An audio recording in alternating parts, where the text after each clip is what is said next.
이상하게 하는 일마다 꼬인다고 느껴본 적 없으신가요?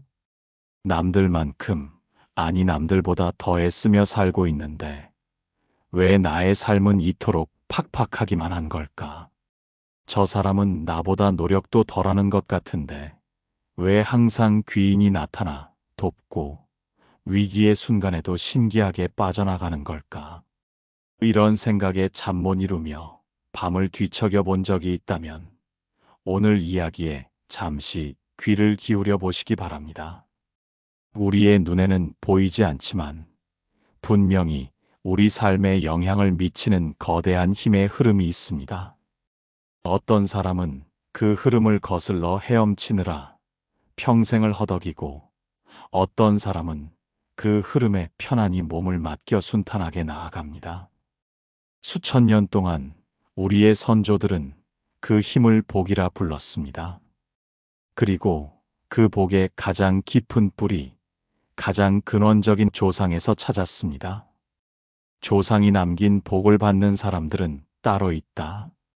나라는 존재가 어디서 왔는지를 기억하고 나의 뿌리를 대하는 태도가 현재 나의 삶, 나아가 나의 미래와 자손의 삶에까지 어떤 영향을 미치는지에 대한 놀라운 지혜이자 통찰입니다. 오늘 마음연과 함께 조상이 남긴 복을 온전히 받아 누리는 사람들의 10가지 공통적인 특징을 하나씩 살펴보려 합니다. 이 여정이 끝날 때쯤 당신은 어쩌면 그동안 당신의 삶을 가로막고 있던 보이지 않는 벽의 정체를 깨닫고 그 벽을 허물어 보기 흘러들어오는 문을 활짝 열게 될지도 모릅니다. 조상의 복, 그것은 미신이 아닌 에너지의 흐름입니다.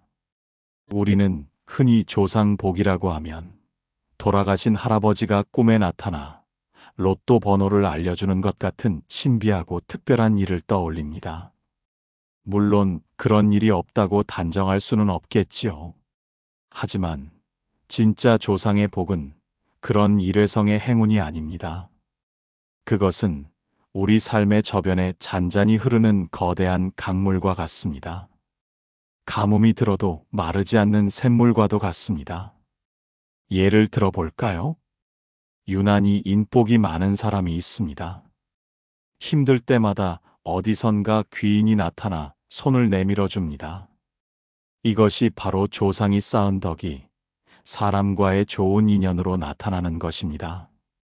어떤 사람은 큰 사고를 당해도 기적적으로 살아납니다. 털끝 하나 다치지 않고 위기를 모면합니다. 우리는 이것을 천운이라고 하지만 보이지 않는 보호막이 그를 감싸고 있는 것이라 볼 수 있습니다. 또 하는 사업마다 처음에는 어려워도 결국에는 성공시키는 뚝심과 지혜를 가진 사람이 있습니다. 어려운 결정을 내려야 할 때 올바른 직감이 번뜩 떠오릅니다.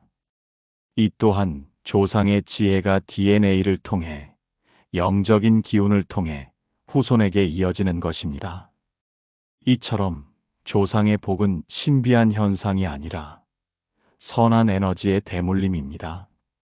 조상님들이 살아생전 쌓아온 공덕과 선행, 그리고 후손들이 잘 되기를 바라는 간절한 염원이 시공간을 초월하여 하나의 거대한 에너지장을 형성하고 그 후손들을 지키고 이끌어주는 힘으로 작용하는 것입니다.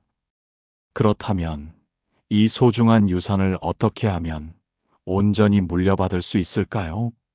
그 에너지를 끌어당기는 자석과 같은 역할을 하는 사람들은 어떤 특징을 가지고 있을까요?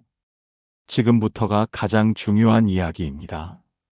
당신의 삶과 직접적으로 연결되는 부분이니 마음을 열고 들어보시길 바랍니다. 첫 번째 특징, 사소한 것에도 감사할 줄 아는 마음.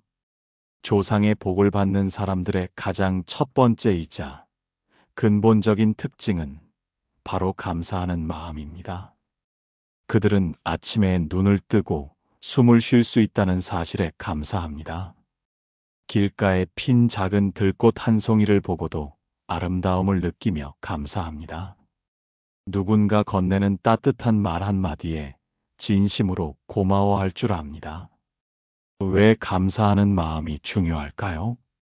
감사는 긍정적인 에너지의 주파수를 맞추는 가장 강력한 도구이기 때문입니다.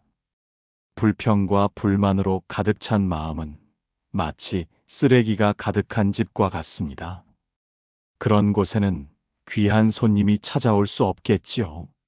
조상이 보내주는 맑고 깨끗한 복의 에너지 또한 마찬가지입니다. 불평의 탁한 기운이 가득한 마음에는 머무를 수가 없습니다. 반면 감사하는 마음은 깨끗하게 정돈된 집과 같습니다. 언제든 귀한 손님을 맞이할 준비가 되어 있는 상태입니다. 나는 복을 받을 준비가 되어 있습니다라고 우주에 선언하는 것과 같습니다. 혹시 지금 삶이 너무 힘들어 감사할 것이 하나도 없다고 느껴지시나요? 그렇다면 오늘 밤 잠들기 전 딱 3가지만 찾아보세요. 오늘 무사히 하루를 보낸 것에 대한 감사, 따뜻한 잠자리가 있다는 것에 대한 감사, 이 영상을 통해 새로운 지혜를 얻고 있다는 것에 대한 감사, 아주 작은 감사의 씨앗이 당신의 마음밭을 옥토로 바꾸고 조상이 남긴 거대한 복을 끌어당기는 첫걸음이 될 것입니다. 2번째 특징, 나의 뿌리를 소중히 여기는 태도. 2번째 특징은 지극히 당연하면서도 많은 이들이 잊고 사는 것입니다. 바로 나의 뿌리를 소중히 여기는 태도입니다. 나무는 뿌리가 튼튼해야 거센 비바람에도 흔들리지 않고 풍성한 열매를 맺을 수 있습니다. 사람도 마찬가지입니다. 나라는 나무의 뿌리는 바로 나의 부모님, 그리고 그 부모님의 부모님이신 조상님들입니다. 뿌리를 소중히 여긴다는 것은 무엇일까요? 거창한 것이 아닙니다. 명절이나 기일에 조상님을 기억하고 정성껏 차례를 지내는 것, 산소를 찾아가 깨끗하게 벌초하고 따뜻한 술 한 잔이라도 올리며 감사한 마음을 전하는 것. 평소에도 조상님 덕분에 제가 이렇게 잘 살고 있습니다라고 마음속으로라도 되새기는 것. 이런 행위들은 단순히 형식적인 의례가 아닙니다. 저는 당신들을 잊지 않았습니다. 저는 당신들의 귀한 후손입니다. 라고 뿌리에 에너지를 보내는 신성한 의식입니다. 내가 뿌리에 영양분을 공급할 때 뿌리는 그 힘을 받아줄기와 잎, 그리고 열매인 나에게 더 큰 생명력을 보내줍니다. 이것이 우주의 이치입니다. 자신의 근본을 부정하고 조상을 업신여기는 사람은 스스로 자신의 뿌리를 잘라내는 것과 같습니다. 아무리 좋은 씨앗이라도 뿌리 내릴 땅이 없으면 싹을 틔울 수 없듯 그런 사람에게는 조상의 복이 머무를 자리가 없습니다. 3번째 특징, 입으로 복을 짓는 사람. 옛말에 말 한마디로 천냥 빚을 갚는다고 했습니다. 말에는 우리가 생각하는 것보다 훨씬 강력한 힘이 깃들어 있습니다. 조상의 복을 받는 사람들은 이 말의 힘을 정확히 알고 사용하는 사람들입니다. 그들은 결코 함부로 남을 험담하거나 비난하지 않습니다. 부정적인 언어로 세상을 재단하고 불평하지 않습니다. 그들의 입에서는 늘 다른 사람을 세워주는 칭찬과 격려, 그리고 희망적인 언어가 흘러나옵니다. 왜냐하면 말은 그 사람의 마음을 담는 그릇이자 미래를 창조하는 씨앗이기 때문입니다. 험담과 저주는 더러운 씨앗을 뿌리는 것과 같아서 결국 자신에게 독이 든 열매로 돌아옵니다. 반면 칭찬과 축복의 말은 복된 씨앗을 뿌리는 것과 같아서 풍성한 복의 열매가 되어 나에게 돌아옵니다. 조상님들은 하늘에서 후손들을 굽어보고 계십니다. 입만 열면 남을 해치고 세상을 원망하는 후손과 어려운 상황 속에서도 괜찮아, 다 잘 될 거야, 고맙습니다, 덕분입니다 라고 말하는 후손 중 과연 누구의 삶에 복을 더해주고 싶을까요? 답은 명확합니다. 오늘부터 당신의 입에서 나가는 말들을 가만히 살펴보십시오. 혹시 무심코 던진 불평과 험담이 조상이 보내주는 복의 통로를 스스로 막고 있지는 않았는지 말입니다. 네 번째 특징, 나누는 것을 아까워하지 않는 마음. 네 번째 특징은 넉넉한 마음, 즉 베푸는 마음입니다. 조상의 복을 받는 사람들은 재물이든 마음이든 시간이든 자신이 가진 것을 다른 사람과 나누는 데 인색하지 않습니다. 그들은 복은 나눌수록 커진다는 우주의 진리를 본능적으로 알고 있습니다.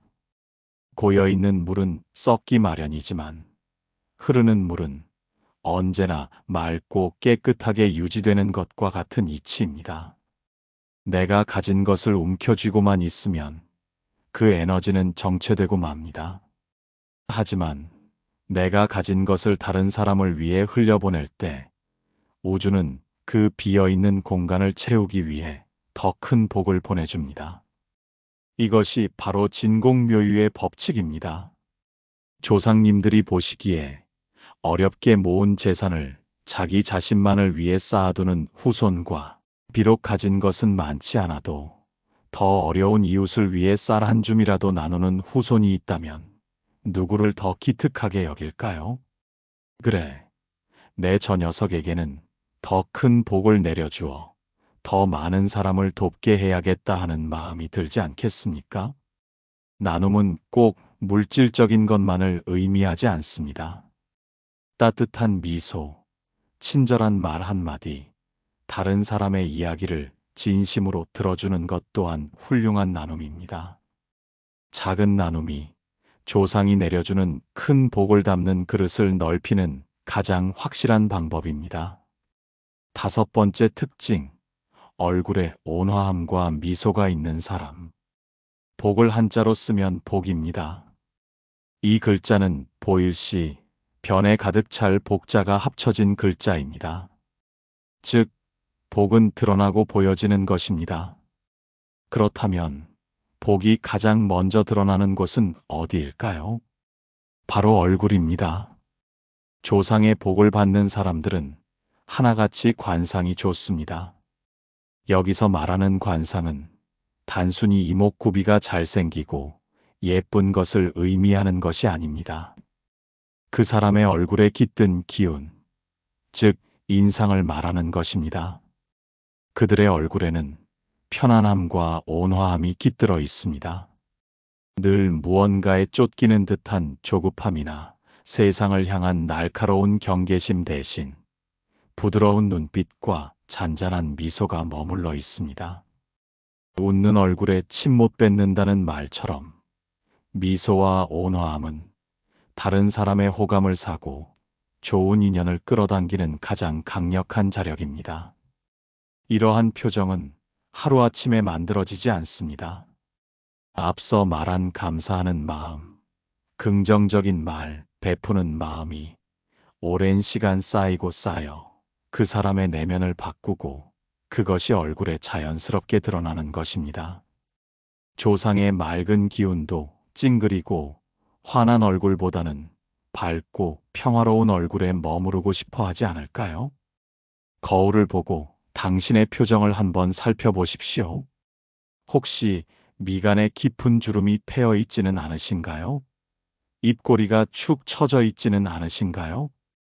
의식적으로라도 입꼬리를 올리고 부드러운 표정을 짓는 연습을 해보세요. 당신의 얼굴이 바뀌면 당신을 대하는 세상의 얼굴도 바뀌고 당신에게 흘러들어오는 운의 얼굴도 바뀌게 될 것입니다. 여기서 잠시 한 남자의 이야기를 들려드릴까 합니다. 산골 마을에 민준이라는 나무꾼이 살았습니다. 그는 너무나 가난해서 하루 벌어 하루 먹고 살기가 빠듯했습니다. 하지만 그는 가난을 원망하지 않았습니다. 오히려 매일 아침 조상님들이 묻혀 계신 뒷산을 향해 정성껏 절을 올리며 하루를 시작했습니다. 조상님, 오늘도 무사히 일할 수 있는 건강한 몸을 주셔서 감사합니다. 그는 비록 가진 것은 없었지만 마을에 자기보다 더 어려운 사람이 있으면 기꺼이 자신의 땔감을 나누어 주었고, 아픈 노인이 있으면 지게로 업어다 약을 지어다 드리곤 했습니다. 그의 얼굴에는 늘 가난의 그늘 대신 사람 좋은 미소가 가득했습니다. 어느 해 끔찍한 가뭄이 들어 마을의 모든 샘물이 말라버렸습니다.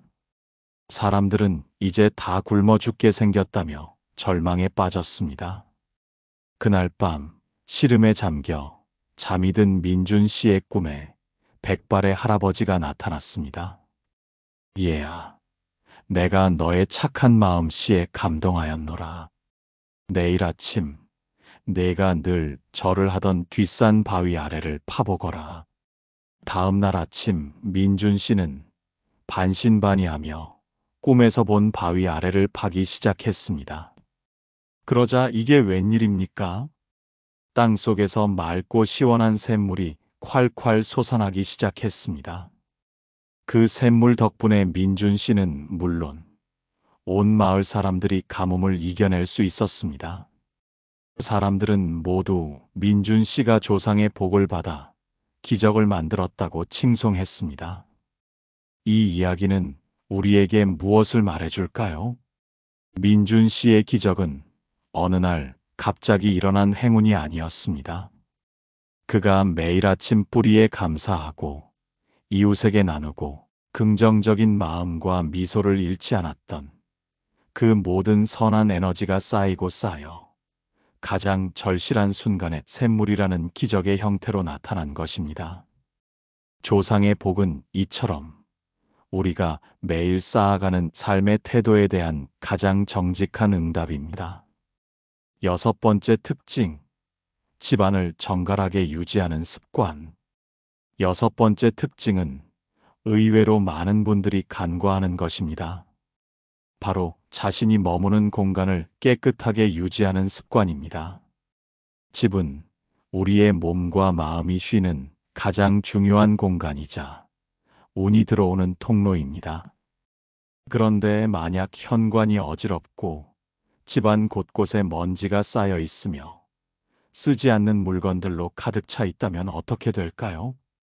좋은 기운, 즉 복이 집 안으로 들어오려 하다가도 그 탁한 기운에 막혀 발길을 돌리고 맙니다. 조상의 복을 받는 사람들은 집을 항상 정갈하게 유지합니다. 매일 아침 창문을 열어 맑은 공기로 환기시키고 잠자리를 단정하게 정리하며 불필요한 물건은 그때그때 비워냅니다. 이것은 단순히 청결의 문제가 아닙니다. 나의 공간을 소중히 여기고 그 공간을 맑은 에너지로 채우려는 마음의 표현입니다. 맑고 정돈된 공간에는 맑은 기운이 깃들고 그런 곳에 사는 사람의 마음 또한 맑아질 수밖에 없습니다. 조상님들이 후손의 집을 둘러보러 왔다고 상상해 보십시오. 어지럽고 탁한 기운이 가득한 집과 깨끗하고 밝은 기운이 넘치는 집 중 어디에 더 오래 머물며 좋은 기운을 불어넣어주고 싶을까요? 오늘 당장 현관부터 깨끗하게 청소해 보세요. 집으로 들어오는 복의 첫 관문을 활짝 여는 일이 될 것입니다. 일곱 번째 특징, 약속을 목숨처럼 여기는 신의.